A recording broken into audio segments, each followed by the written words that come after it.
je dois reconnaître que je n'ai pas saisi grand-chose. Et lui, en tant que chercheur, tel qu'il s'est présenté, il doit aider les Camerounais à mieux percevoir une réalité qui est triste. D'abord, je vais commencer par relever un ensemble de choses qui, moi, ne me permettent pas d'être fier d'être Camerounais par ces temps qui courent. Nous sommes ridicules aux yeux du monde entier. Voyez-vous, une telle actualité, ce n'est pas à nous de venir la décrypter pour savoir le bien fondé ou alors les tenants et les aboutissants d'une telle chose. Alors, je dois rappeler qu'à la base, c'est Polycarpe Essomba, d'origine camerounaise, qui est maintenant à la rédaction centrale de Radio France Internationale à Paris. Il n'est même plus en poste au Cameroun, qui nous renseigne sur le fait qu'il y a quelques jours, au Cameroun, on a frôlé la catastrophe institutionnelle. Et jusqu'à ce jour, nous sommes à la fin du mois de juin, aucune voix officielle. Vous n'êtes pas la voix officielle, monsieur Showalters. Quand on nous dise que le chef de l'État a commis une enquête, est-ce que c'est vous qui devez venir nous le dire? Où est la voie officielle à travers laquelle le gouvernement camerounais, la présidence de la République du Cameroun, qui est dans la rue aujourd'hui, vient informer ses compatriotes pour même d'abord nous rassurer? Vous savez, nous les voyageurs internationaux, quand on prend l'avion, le pilote, quand il commence à parler, il a un ton doux pour vous apaiser. C'est-à-dire que quand il vous renseigne sur la destination et les différentes étapes, il a dans sa voix quelque chose d'assez apaisant pour que vous n'ayez pas peur de faire un crash. Alors, le pilote de l'avion Cameroun, c'est qui en ce moment? Ou alors les copilotes, où sont-ils pour nous rassurer de ce que nous ne devons pas avoir peur de crasher? Parce que nous en sommes là aujourd'hui quand même. Mais bon Dieu, est-ce qu'on est encore en République? Quand vous venez ici nous dire qu'un tel est un bon travailleur, un bon collaborateur du chef de l'État, il y a une cabale contre tel ou tel. Non, nous n'avons pas les éléments. C'est à eux de venir nous dire. Il y a un gouvernement en place, il y a un porte-parole du gouvernement, ministre en charge des questions de communication. On raconte quelque chose de cette nature qui nous met aujourd'hui à la queue des républiques normales du monde. La CRTV elle-même, qui est une belle caisse de résonance, est-ce que le directeur général de CRTV, le directeur central de la radio, ou alors le directeur de la télévision, Madame Berthe Mbala, Aimé Robert Biyina, Charles Ndongo, où sont-ils? Est-ce qu'ils n'ont même pas un service de communication là-bas? Parce que pour l'instant, on débat, parce que c'est là aussi que je ne comprends pas la presse camerounaise, parce qu'on fait des débats entiers sur des plateaux, mais je vous comprends, parce que c'est une question assez sérieuse, mais il n'y a pas eu de voix officielle. La CRTV elle-même aurait dû nous dire, voici ce qui s'est passé. Ceux mêmes qui sont chargés de mener les enquêtes, ça se déroule où? C'est au secrétariat d'État à la Défense? C'est à la police judiciaire? C'est à quel niveau? C'est à la Légion de gendarmerie? Qui est l'enquêteur? Le monsieur qu'on a rattrapé, on en est où avec les opérations d'investigation à son niveau? Qu'ils nous disent, est-ce que la première copie qui a été publiée avec son propre nom, c'est ça la version qu'il a transportée? Vous nous racontez qu'il est arrivé à pied. Moi, je n'en suis pas très sûr que c'est cela qui s'est passé. Il faut qu'on se réveille parce que, je vais peut-être terminer par là en indiquant, madame, que le Cameroun, aujourd'hui, que nous avons hérité des pères fondateurs, est quelque chose de très puissant. Parce que nous, quand on va à l'étranger, nous autres ressortissants camerounais, nous avons quelque chose en plus par rapport aux autres ressortissants d'Afrique au sud du Sahara. Ça veut dire que ce pays est béni, même en potentiel. Donc ceux qui ont la responsabilité, ou alors j'allais dire la chance, d'être aux commandes de ce pays doivent faire très attention parce que nul ne sait de quoi demain sera fait. Parce qu'ils se comportent comme s'ils sont dans l'assurance des choses. Ils n'ont aucune obligation de reddition de comptes alors qu'on est dans un contexte de redevabilité lorsque le pays est en crise comme c'est le cas en ce moment. Donc, pour sortir, le vrai faux décret, jusqu'à présent, moi je considère qu'il n'en est rien, qu'il n'en a rien été, que ce sont des ragots des réseaux sociaux, jusqu'à ce qu'une voix officielle vienne nous dire, mais cela ne voudrait pas. Parce que le silence également des plus hautes autorités, ça voudrait peut-être dire qu'ils sont au courant de ce qui s'est passé et qu'ils sont peut-être embarrassés aujourd'hui. Et c'est ça qui, moi, me dérange. Ils ont qu'à se ressaisir. On a eu quand même des grands hommes d'État à l'époque. Martin Beliga et Boutou, quand il était à de très hautes responsabilités, on ne pouvait pas assister à de telles choses.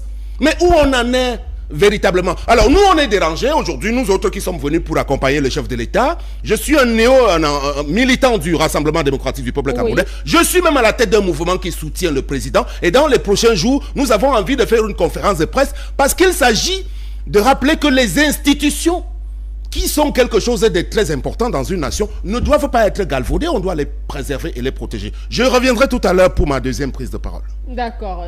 Jean de Dieu a ici une situation. Permettez, parce que je ne voudrais pas finalement rabattre le caca à monsieur le proviseur, mais en réalité, ce raisonnement est dangereux. Parce que la politique des clans, elle est admise dans la science politique, dans le cadre des joutes politiciennes, c'est-à-dire qu'il y a des camps politiques qui sont identifiés et connus. Mais ce à quoi on est en train d'assister, ce sont des camps qui se forment à l'intérieur du même système. Et ça, ce n'est pas bien, c'est plutôt dangereux. C'est-à-dire que vous avez un appareil gouvernant qui doit être compact pour la direction d'une nation, et ils sont en train de se fractionner, et c'est au détriment de l'intérêt général de la nation. Samango, voici ce que Haïti Jean de Dieu enseigne en ce moment précis. Nous tous, chacun est libre de faire partie d'un clan. Et le personnalité dessus, qu'est-ce que cela pourrait réellement cacher derrière votre mot également? Tout le monde a posé des mots à propos. Bonjour Muriel, bonjour à ton riche panel. Je retrouve avec beaucoup de joie et de fierté mon oncle Jean de Dieu ici. Vous faites toujours bien de rassembler la famille. Hein? De rassembler la famille. Sam Severa, groupe au grand frère, je crois que c'est le 3e plateau de télévision qu'on fait. Canal 2, Camdis ici, on était assis côte à côte, et aujourd'hui encore, mon frère qu'on ne présente plus, Joe Walter, c'est le docteur qui est là. Ça fait toujours plaisir. Oui, effectivement, vous savez, j'habite en banlieue, à Olembe, et pour partir de là, pour ici, ce n'est pas très évident, surtout lorsqu'on passe par la zone où on coupe les bœufs, c'est-à-dire au niveau de l'abattoir. Ce n'est pas tout à fait facile entre accidents. Bon. Très rapidement, je voudrais saluer vos auditeurs, vos téléspectateurs, et particulièrement Arthur du Carrefour des Carreaux. Lorsque je l'ai dit, j'ai écouté avec beaucoup d'attention tout ce qui a été dit sur la question pertinente, et j'ai observé que il a manqué en certains moments un peu d'audace, malgré la pertinence des différentes analyses. Je crois que quelque part c'est Sam Sévérin qui a voulu percer l'abcès, même si sa posture de RDPciste l'a empêché d'aller un peu plus loin. Avant de dire ce que je pense vraiment de cette affaire, il faut dire que nous sommes en plein dans la manipulation.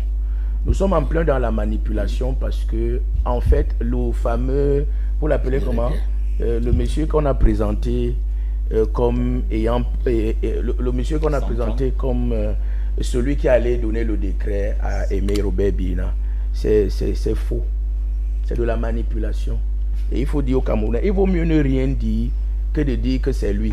Si vous connaissez la CIA TV, vous saurez qu'on n'entre pas là-bas comme ça. Et un individu comme celui-là ne serait pas entré avec un fameux décret, habillé tel qu'il était habillé, disant qu'il veut rencontrer le directeur général. Parce qu'avant, quand on ne vous envoie sur le directeur général ou sur le directeur général adjoint, on appelle d'abord pour savoir si vous êtes annoncé. Maintenant, si vous dites que vous venez avec un décret, étant habillé tel qu'il était habillé, on ne vous laissera pas entrer. Donc, comme aucun crime n'est pas fait, tout ce qu'on a raconté là, justement, mon aîné confirmait cela lorsqu'il vous dit qu'il y avait des dispositions qui manquaient, des articles qui manquaient dans le document. Non, c'est un bon maquillage qui a été fait par certains services de renseignement, me semble-t-il, simplement pour voiler le vrai décret. C'est votre regard. On se demanderait donc pourquoi. Je vous explique pourquoi. Oui. Parce que vous savez, les journalistes, même les lanceurs d'alerte que vous négligez sont importants lorsque vous avez besoin d'une information. J'ai écouté M. Zogo, qui était un ancien commissaire au Cameroun, qui a fait dans le renseignement, et moi je pense même qu'il continue à faire le renseignement de l'autre côté, qui a clairement, il dit que des informations bien introduites disent effectivement que des personnes vestées en noir, armées, sont effectivement allées se présenter avec un discours. On les a laissés entrer parce que c'était des gens suffisamment bien présenté, bien présentable. Et comme quelqu'un disait sur ce plateau, un membre du clan a donc été choisi pour être vice-président. Et comme ce n'est pas toujours, peut-être qu'il n'appartient, celui qui dirige cette institution audiovisuelle n'est pas nécessairement de son clan, il a donc appelé la haute hiérarchie à Genève, qui lui a demandé de mettre d'abord ça à côté, pour ne pas dire dans la poubelle. Évidemment, on ne peut pas communiquer dessus, parce que c'est une tentative, si cela s'avère vrai, parce que quand vous lisez M. Zogo, si ça s'avère vrai, c'est extrêmement grave, c'est un coup d'État. C'est-à-dire que si ça n'émane pas du chef de l'État, du vrai signataire, c'est extrêmement grave. On ne peut donc pas communiquer dessus comme ça. On préfère que ça reste dans la rumeur. Mais vous savez, ce n'est pas moi qui vous l'apprends, chacun ici sait qu'il y a eu plusieurs décrets qui ont été éventrés, soit par les proches, parce que n'ayant pas vu peut-être leur nom, et ils savent que le vieux aime toujours se comporter comme un dieu, il n'aime pas que l'humain soit au courant de ce qu'il va faire avant qu'il ne le fasse. Donc dès qu'on a balancé l'information, il se rétracte. Donc ce qui se passe en ce moment par là, oui, est extraordinairement dangereux pour une république. Encore que les institutions internationales ont essayé de forcer la main au vieux en le contraignant pratiquement, je vais dire, institution financière, à mettre en place un vice-président pour assurer la continuité, la pérennité, au cas où, en lui rappelant qu'il était un humain. Donc le vieux, qui est un vieux sage, et on ne va pas se mentir, il est extrêmement rusé, a dit ok, je vais le leur donner. Mais est-ce qu'il va vraiment le faire? Est-ce qu'il veut vraiment le faire? L'autre chose, c'est que ceux qui conseillent le président Biya, les conseillers politiques de M. Biya sont extrêmement intelligents et futés. Pourquoi je le dis? Et j'aimerais bien saluer un de ces conseillers-là. Parce que le président Biya a réussi à déplacer le débat. À un certain moment, tout le monde visait la présidence. Il y a des gens même sur ce plateau qui ont voulu être président de la République. Ils ont annoncé leur candidature à travers des partis politiques. Mais aujourd'hui, c'est tout le monde qui va être vice-président. On ne regarde plus la couronne, on ne regarde plus le trône. On dit bon, tant qu'à faire. Et ça permet aux vieux de se reposer, de faire ses choses. C'est votre lecture, Stéphane. Bien sûr, c'est ma lecture. D'accord. Et aujourd'hui, tout le monde rêve d'être vice-président, pas d'être président. Et ça, c'est un très grand calcul. Et donc, moi, j'ai toujours considéré le président Paul Biya comme Mao Tse-tung. Vous savez, quand Mao Tse-tung était en Chine, c'était lui, c'était le visionnaire, le penseur, oui. Mais ce n'est pas avec lui que le vrai développement, la vraie révolution industrielle est arrivée. Il a tracé les balises, il a montré la route, et ceux qui sont venus après lui ont fait ce qu'il y avait à faire. Et donc, je reste convaincu, et à ce niveau-là, je suis tout à fait d'accord avec mon oncle Jean de Dieu ici, qui l'a présenté un peu comme ce révolutionnaire espagnol, qui a posé les balises, qui a posé les fondements d'un État solide dans l'avenir, et qui est en train de regarder ses collaborateurs pour voir exactement qui est-ce qu'il pourrait choisir. Un autre, comme les autres présidents de l'Afrique francophone, je chute par là, aurait facilement décidé que ce soit son fils. Mais vous voyez que même à ce niveau, il prend son temps. Je ne me souviens pas qu'il ait nommé un de ses proches, très proches, fils de sang, ministre. Je ne me souviens pas. Vous pourrez certainement m'éclairer. Il y a des gens qui peuvent être ses neveux, des enfants adoptifs, et ainsi de suite. Mais ce qu'on présente comme fils de M. Biya Paul, je ne me souviens pas qu'il ait fait. Et ça, c'est de la grandeur. Il faut tout au moins le reconnaître et se dire qu'il a peut-être pas une logique républicaine, mais il a un instinct d'homme d'État. Merci de votre lecture. On va à présent prendre les ventes. Elles sont énormes. Non, je n'en suis plus très sûr, hein, parce que vous savez, le temps du président, il devient un peu trop long. Et c'est à ce niveau que je vais baser mon analyse. Vous savez, Jean de Dieu ici, il est sympathique, il est assez philosophique, et son discours velouté ne nous permet pas d'avancer. Dans le cas que Vous nous allez traversons où? en ce Vous moment. avancez pour aller Parce où? que- Sam Séverin, vous avancez pour aller où? Laissez mon discours là, il est. Avancez tout seul. Le mien dit que les institutionnels que Bien nous a présentés, ne trônez pas la rigolade, la prostitution intellectuelle sur la place. Très bien. Je publique. reprenais la donc la parole. parole. Mais puisqu'il dit qu'il voudrait, il va avancer, Ça, c'est vrai, Angola, se parole. débarrassant de mon propos, il va avancer. Avancez donc, mon cher Permettez, petit frère. permettez. Non, je suis simplement, j'ai voulu rebondir sur votre discours parce que Non. j'ai la lourde responsabilité de prendre la parole après vous pour indiquer que pour l'instant, vous êtes un peu trop philosophique et le contexte camerounais impose Et quand même brutal. qu'on soit assez concret pour l'instant. Alors, le chef de l'État, on a coutume de dire qu'il a son temps. Mais moi, je n'ai pas envie que mon président finisse comme l'ancien président du Zimbabwe, rappelez-vous, du cas de Robert Mugabe, Robert Mugabe. ni même comme M. Omar Bongo tout à côté de nous.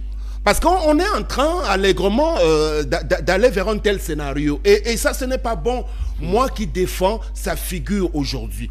Il est bon que les mécanismes soient mis en place pour qu'on ait encore le sentiment que l'État fonctionne. Ça fait un bon moment que M. Bello Bouba Maïgari a démissionné du ministère du Tourisme. Il y a un intérimaire, M.